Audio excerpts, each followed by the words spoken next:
Hey there, garden fans, and welcome back to a chilly permaculture homestead. I've been tagged by Bob Mell and encouraged by Patrick Meehan to take on the Allotment Challenge questions. Now, I know I'm not going to be on the Allotment Challenge. I'm in the USA, but I did want to answer the questions for them and for you, my subscribers. So I'm going to do a quick little walk around the garden here and try to quickly answer these questions. It's just a little chilly out. Question 1. How long have you had your plot? I have currently been at this property for a year and a half, and in that time I've been able to add over a dozen fruit trees and all the brambles and pioneer plants that go with it. Blackberry, elderberry, raspberry, muscadine grapes, and so forth. How long did you have to wait for your allotment? Question 2. I've waited a long time to own my own little piece of property and to really get an opportunity to do what I want.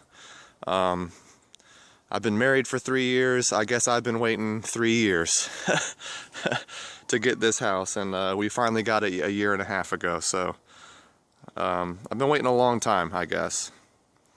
Where did I learn about gardening? Okay, this is a good question. I learned a little bit about gardening from my father. He was a gardener, and although he didn't teach me by word of mouth, I learned a lot by watching. And as soon as I got old enough to really appreciate the values of growing your own organic food, I realized that I wanted to be a gardener too. So I did a lot of research online. I went to my local horticultural extension, got a lot of information from them, and just all the various other YouTube channels who are out there putting their gardening out to the public. People like Patrick from One Yard Revolution, Stephen, Alberta Urban Garden.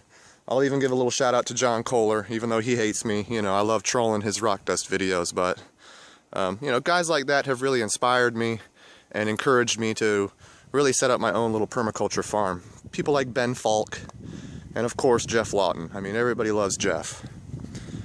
Question 4. Do you plant a winter garden? Yes, I do plant a winter garden. I do my best I can here. I'm in Zone 8, United States of America. And I can grow things like collards and kale and broccoli and Brussels sprouts throughout the year. So here I have a cover cropped patch of greens. I'm using mustard greens as a trap crop, as a mulch crop, and just to help healthen up the soil a little bit. And interspersed, you can see I've got kale and collards growing in here. So yeah, I do grow a winter garden, and sometimes it's the most productive garden I grow throughout the year. We have real hot summers here, so it's kind of hard to do vegetable gardening. But I seem to get away with a pretty good winter garden every year. Question 5. What has been your biggest success this year or ever? I mean, I think my biggest success is really just getting this place going. It's been a huge project, but if I had to pinpoint one thing, I'm really happy with my chickens. They have been a great success for me personally. They're low maintenance, they're low cost, they're high output. I get chickens, I get tillage, I get compost from them. My chickens have probably been my biggest success this year. Question 6 is, what has been my biggest gardening disaster? Well, I'll tell you what my greatest disaster so far this year is, and it only just happened about a few weeks ago. But I have been a beekeeper for a year and I've lost a hive. You know, I didn't just drop them somewhere, but they did swarm on me here late in the fall. So I've completely lost a hive, they've absconded, and now I'm left with no bees for the spring. So I'm a little upset about that, and in true gardening fashion, I'm going to be doubling down and buying 2 hives next year. Keep in touch for those updates, garden fans. Number 7. Do you have a tried and true crop variety that you always grow?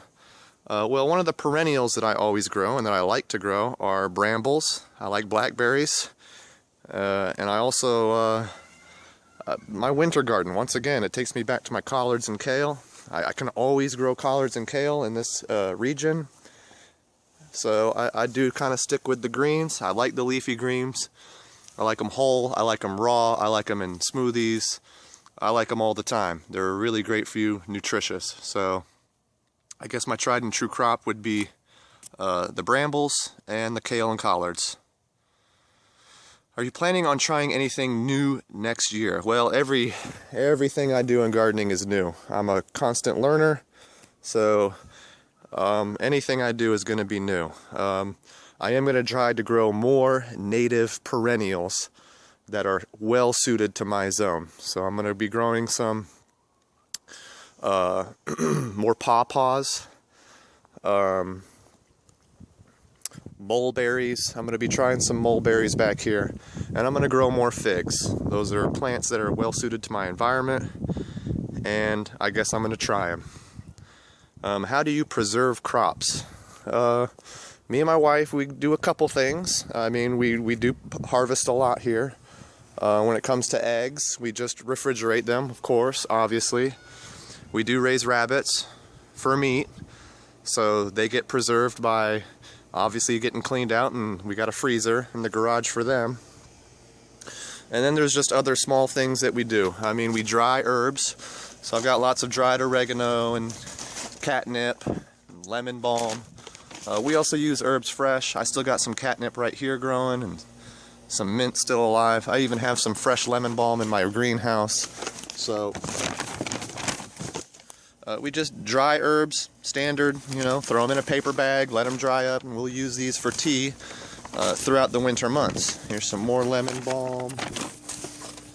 And I got loads and loads and loads of lemon balm. I'm gonna have enough lemon balm to get me through the winter for sure. So we simply throw the dried herbs in teas, or of course in other cooking. We also bottle stuff. So my wife has bottled up some applesauce that we got this year. So 1 jar of applesauce. I make tinctures. Tinctures are medicine. So here's an elderberry tincture I've made this year with just alcohol and elderberries. Pretty simple. It's got antiviral properties. I make thyme tinctures and all types of other herb tinctures. And just dry storing too. So here I got some, oh, these are awesome. These are turkey tail mushrooms. And they're also great for teas. They have anti-cancer properties. And I just dry store these in jars until I'm ready to use them. Oh, they smell so good right now. Awesome. The last question, guys. What is your favorite meal to cook with vegetables from the plot?